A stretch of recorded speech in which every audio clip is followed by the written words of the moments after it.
काही राहत नाही त्यावेळेला बाईच्या घरावरती तिच्या बाकीच्या गोष्टींवरती बोललं जातं. तेच यांनी पण केलं. हे काय सांगतात? आणि यांचा महिलांचा आदर काल बघितला मी. एक महिला ऍस्ट्रॉनॉट आली आहे पृथ्वीवर, अभिनंदनाचा प्रस्ताव चालू आहे. यांनी किती चांगलं स्वागत केलं सगळ्यांनी बघितलं. याच मनीषाताई पीसीपीएनडीटी सारखा महत्वाचा स्त्री भ्रूण हत्येचा प्रस्ताव मांडत होत्या.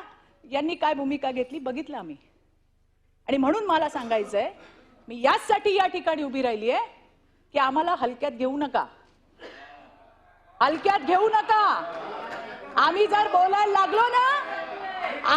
बोलायला लागलो तर तिकडच्या खुर्च्या खाली होतील.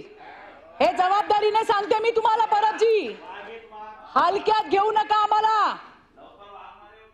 आणि मला तुम्हाला हेच सांगायचंय की जे झालं ते मी लढलो. अरे आम्ही फक्त एसआयटीचा रिपोर्ट बाहेर मागितलं. एसआयटीचा रिपोर्ट बाहेर येऊ द्या म्हणून बोललो तर यांची ही हालत झाली. आणि जेव्हा रिपोर्ट बाहेर येईल त्यावेळेला काय होईल? आणि म्हणून मला सांगायचंय, मीच नाही कुठल्याही महिलेच्या इथे तिघी चौघीच आहोत आम्ही, काही फार नाही आहोत. बोलायचं ना मुद्द्यांवरती बोला. आमच्या घरांवर काय येत आहे? आमचा नवरा काय करतो, आमचा पोरगा काय करतो, आमची पोरगी काय, तुम्हाला काय करायचंय? जे आमच्यावरती झालंय ते आम्ही लढलोय. पाहिजे तर जजमेंटची कॉपी आणून देते. तुम्ही तर फार मोठे पंडित आहात. देते आमच्या भाऊकडे, भाऊ देईल तुम्हाला आणून. आणि म्हणून नाही तर मीच घेऊन येईन तुमच्या ऑफिसला आणि बघा कुठे माझा नवरा मिळतोय का त्याच्यामध्ये. आणि म्हणून मला सांगायचंय, बोलायचा मुद्द्यांवरती बोला.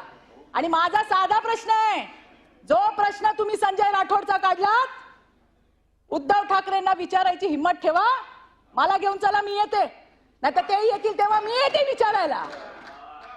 का केली क्लीन चिट? मी तर सगळ्या पत्रकारांना विचारते. मी दिसली का लोकांना संजय राठोड आठवतो. मी त्यांना म्हणते, बाबा कोण दिली क्लीन चिट?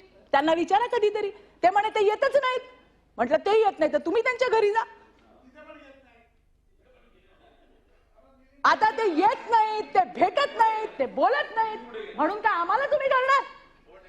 आणि म्हणून मला सांगायचं सभापती महोदय, माझं नाव घेतलं म्हणून मी या ठिकाणी बोलायला उभी राहिली. नाहीतर त्या अनिल परबांचा माझा काडीचा संबंध नाही.